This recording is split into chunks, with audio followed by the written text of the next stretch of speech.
And now, as Paul Harvey would say, let's go on to the rest of the story of our Southwest. Uh, Texas becomes independent. Eventually, we have a war with Mexico, and we win, and that means in the treaty we're going to gain almost all of what is now the Southwest of the United States. Texas is annexed as part of the United States.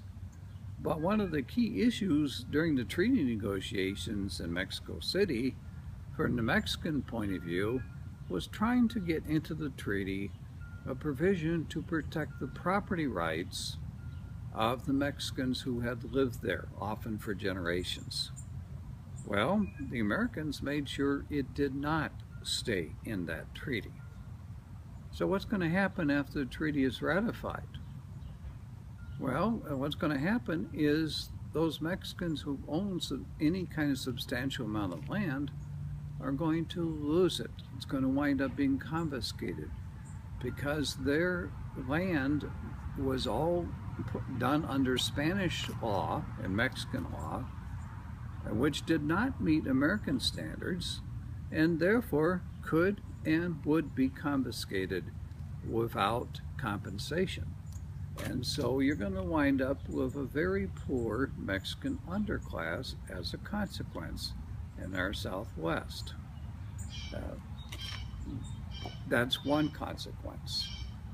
But at the very same time this is taking place, you're having the Irish potato famine, which leads to widespread starvation in Ireland. In a relatively short time, well over 1 million Irish come here or die of starvation. And they immediately run into widespread discrimination. Why?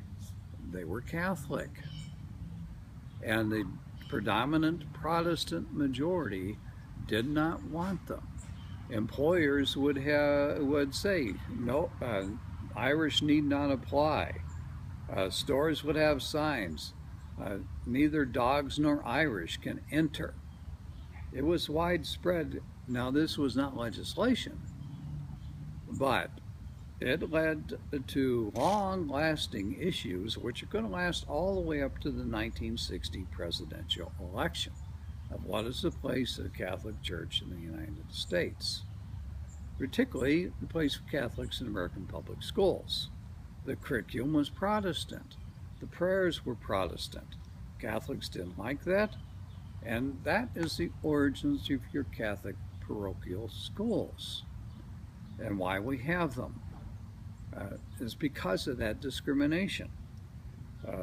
So we had widespread issues of immigration. Now, most of that immigration went to the north. Why? Very few wanted to go to the south because of slavery and because of disease.